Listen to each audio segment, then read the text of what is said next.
And now, it's time for another Dice Tower review with Tom Vasel. First off, I'd like to start with a slight disclaimer to this review. Defenders of the Realm. I played Defenders of the Realm in a prototype form, and after I got done playing it, I went to Fred Distribution, Eagle Games, and said, I found this game I think is really good. And they looked at it and they made the agreement, and they have published it this year. So I was involved a little bit there, so take what I say with a grain of salt. But the only reason I went and did that was because I thought the game was that good.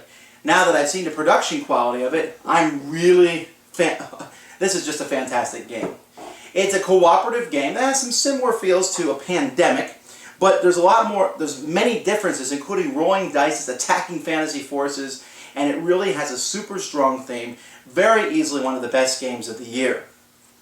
That should be good enough for a review, don't you think? But I know you're going to want to look at the box. Okay, let's see what's inside it.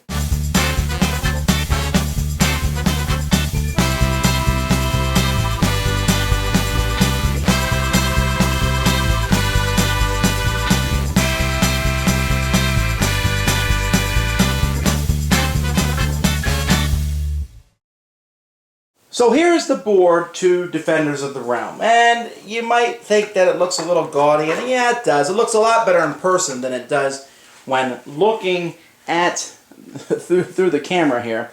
But these are the different locations, and what's going to be happening in this game are 4 different armies are going to be marching towards Monarch City. These armies will have different minions, and one of the unfortunate things about the game is all the minions look the same. They're just different colors, but they did that because of different expansions that will be coming out in the future. But these minions will be congregating, and they'll be moving around, and it's up to you to stop them, because if too many minions get on the board of any one color, then you've lost the game. But worse than these minions are these giant leaders of each of the minions. Each minion has one main leader, for example, this gentleman here, and who is marching towards the Imperial City. They're following a specific arrowed path, and once they get to, not Imperial City, Monarch City, then you've lost the game. So there's 4 generals marching around the board. Now these generals are a different model, and they do look neat, especially the dragon here. That's just a really cool model, and when you see him marching on the board, really it kind of puts fear in your throat. So these folks are marching, and they're also corrupting places. If there's too many minions in one place, then they've corrupted that place, and how are you going to stop these minions? Each player takes a very, very typical character. But what I really want to point out to this game is that the characters feel completely different. For example, the Ranger here doesn't just have a small special ability. He has Woods Lore, he has Archery, and he has Elf Support. 3 different things which will make him play completely different than the Eagle Rider, who has Eagle Flight and Fresh Mount, and attacks either can do a sky attack or a ground attack, or the Wizard, or the Paladin, or the Sorceress, or the Dwarf, or the Cleric, or the Rogue. Each of these characters is different. They each have their own model, and they'll be moving around the board.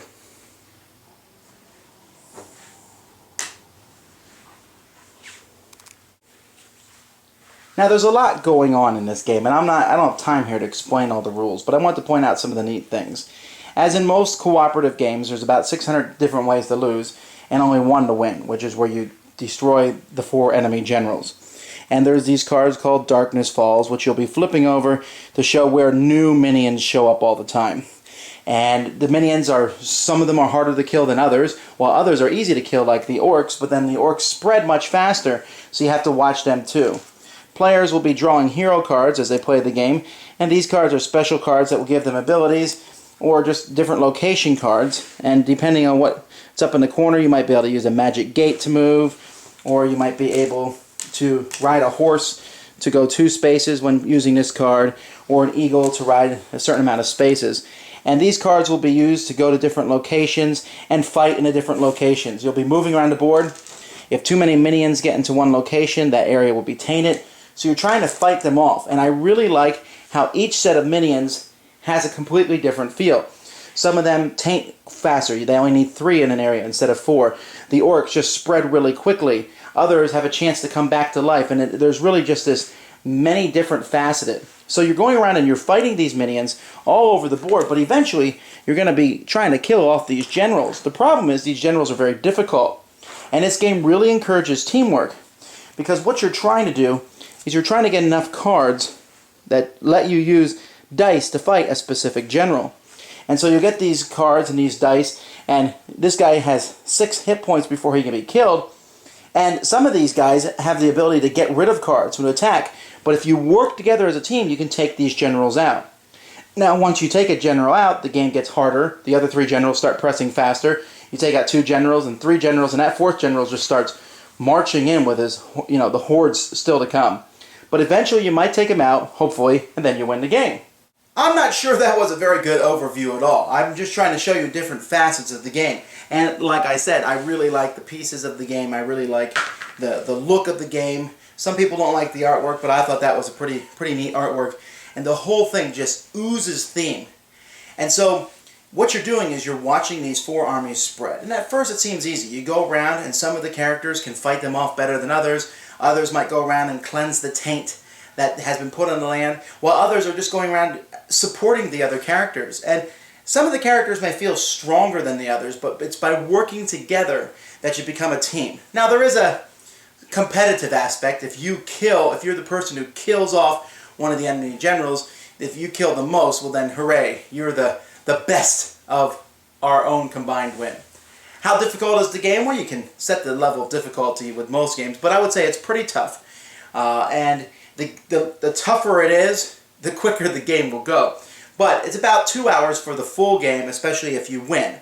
And it's just very immersive. You're sitting there and you're watching a general and you say, man, I hope he doesn't come one more step. Okay, we need to go fight this one first. There's lots of going back and forth, and everything is not in the bag. There's no set moves because you could roll the dice and totally fail on your rolls. Or you could roll the dice and completely take out that enemy general finally. A very exciting, very fun game. It's big and grandiose, as Eagle games usually are, but this one is definitely worth checking out. Thanks for joining us today. For more written, audio, and video reviews, as well as the #1 board game podcast, check out the website at www.thedicetower.com. Until then, this is Eric Summerer, and you've been watching The Dice Tower.